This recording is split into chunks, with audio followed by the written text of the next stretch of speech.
বাইরের হোটেলের অস্বাস্থ্যকর তেলে ভাজা সিঙ্গারা তো অনেক খেলে, এবার না হয় বাসায় একটু স্বাস্থ্যকর উপায়ে সবজি দিয়ে সিঙ্গারা ট্রাই করে দেখো। আসসালামু আলাইকুম এভরিওয়ান, আশা করি সবাই অনেক বেশি ভালো আছো। তোমরা নিশ্চয়ই আলু দিয়ে সিঙ্গারা অনেক খেয়েছো, কিন্তু শীতকালীন সবজি দিয়েও যে মজাদার সিঙ্গারা তৈরি করা যায় এটা কি তোমরা জানতে? যদি না জেনে থাকো তাহলে আমার এই রেসিপিটি তোমাদের জন্য খুবই উপকারী হবে। তো এই সিঙ্গারাটি তৈরি করার জন্য প্রথমেই আমি নিয়ে নিয়েছিলাম 2 কাপ ময়দা, তাতে আমি দিয়ে দিয়েছিলাম কালো জিরা আর স্বাদমতো লবণ এবং বেশ কিছুটা কর্নফ্লাওয়ার। এই পর্যায়ে এই মিক্সারটিতে বেশ কিছুটা সয়াবিন তেল দিয়ে আমি একদম ভালো মতো মিক্স করে নিচ্ছিলাম।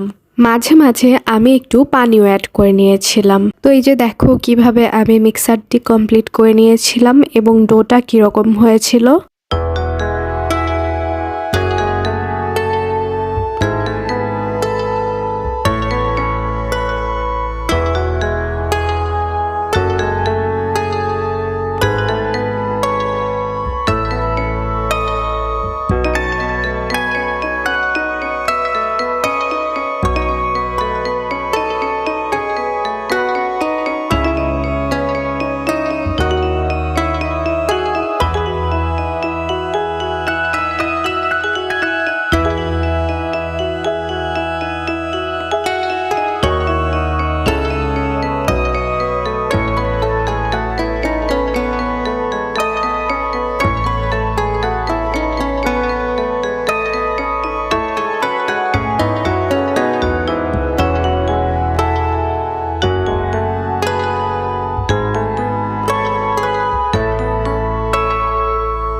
আমার ডোটি যখন এই কনসিস্টেন্সিতে চলে এসেছিল তখন আমি এটি ঢাকনা দিয়ে ঢেকে রেখেছিলাম।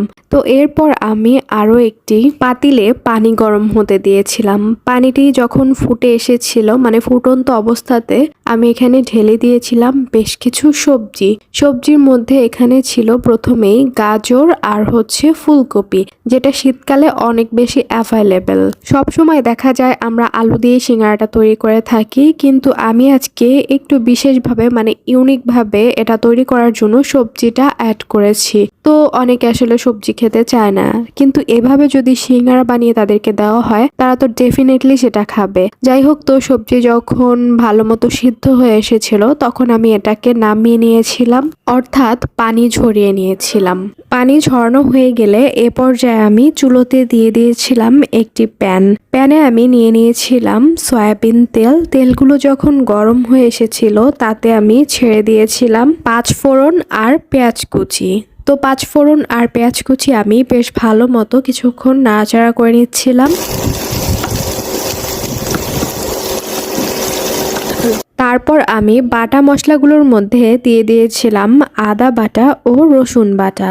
বাটা মশলাগুলো দিয়েও আমি সব মশলা একসাথে ভালো মতো নাড়াচাড়া করে নিচ্ছিলাম। বাটা মশলা দেওয়ার পর আমি এখানে দিয়ে দিয়েছিলাম গুঁড়ো মশলা। গুঁড়ো মশলার মধ্যে ছিল ধনিয়ার গুঁড়ো, শুকনো মরিচ গুঁড়ো, হলুদ গুঁড়ো আর গরম মশলা গুঁড়ো। এই সবগুলো মশলা একসাথে অ্যাড করার পরে আমি হালকা একটু পানি দিয়ে কষিয়ে নিয়েছিলাম, কারণ কষানোর সময় যদি আমি পানিটা ইউজ না করি তাহলে দেখা যায় যে মশলাগুলো সব এগুলো হচ্ছে লেগে যায় এবং অনেক সময় মশলাগুলো পুড়েও যায়। তাই মশলাগুলোকে পোড়া থেকে রক্ষা করতে আমি পানি দিয়ে দিয়েছিলাম। তো এই যে গরম মশলা গুঁড়োটা আমি লাস্টে দিয়ে দিয়েছিলাম একদম।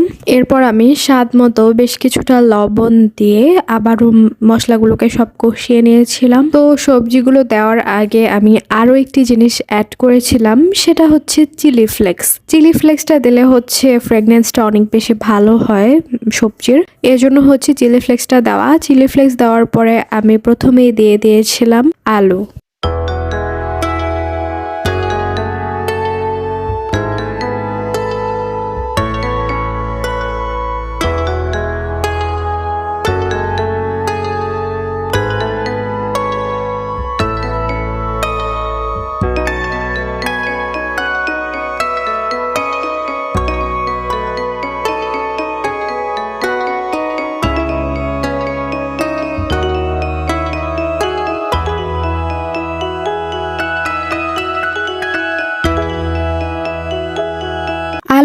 এ পর্যায়ে আমি দিয়ে দিয়েছিলাম সিদ্ধ করে রাখা সবজিগুলো। এই সবজিগুলোর মধ্যে হচ্ছে ওই যে গাজর আর হচ্ছে ফুলকপি, এই দুটোই আমি নিয়েছিলাম। যাই হোক, তো সবজিগুলো দেওয়ার পরে সবগুলো বেশ ভালো মতো নাড়াচাড়া করে নিচ্ছিলাম।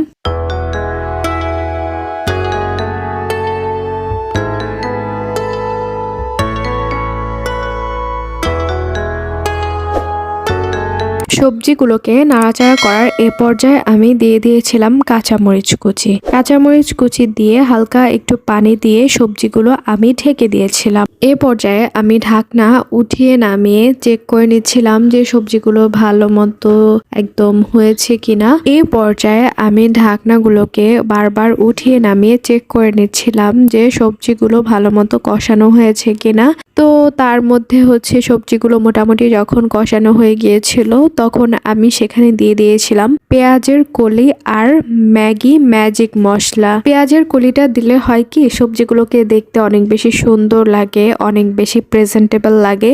আর হচ্ছে যখন ম্যাগি মশলাটা দিয়ে থাকি তখন কি আর বলবো, সবজির টেস্ট হয়ে যায় একদম দ্বিগুণ। কারণ ম্যাগি মশলা যে কোনো কিছুতেই অ্যাড করলে এটা অনেকটা চাট মশলার মতো কাজ করে, সবকিছুই স্বাদ হচ্ছে অনেক বেশি বাড়িয়ে দেয়। তো যাই হোক, তো এরপর আমি বেশ ভালো মতো নাড়াচাড়া করে নিচ্ছিলাম আর একদম লাস্টে আমি দিয়ে দিয়েছিলাম ধনেপাতা।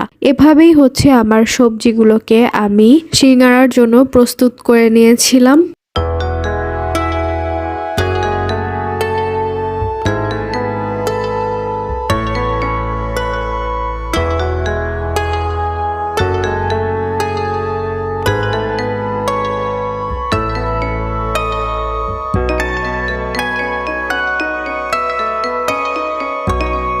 তো এখন হচ্ছে সিঙ্গারার যে বাইরের আবরণটা সেটা বানানোর পালা। এজন্য ওই যে আমি যে ডোটা বানিয়ে রেখেছিলাম সেই ডোটাকে ভালো মতো আমি নরম করে নিচ্ছিলাম। তারপর আমি ডোটাকে একটি চাকু দিয়ে কেটে কেটে ওগুলাকে রুটির আকৃতি করে নিই।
তো এই তো তোমরা দেখতেই পাচ্ছ ছোট ছোট রুটির আকৃতি করে তারপর আমি তার ভিতরে পুর দিয়ে দিচ্ছিলাম সিঙ্গারার এবং সেটাকে ভালো মতো আটকে নিচ্ছিলাম।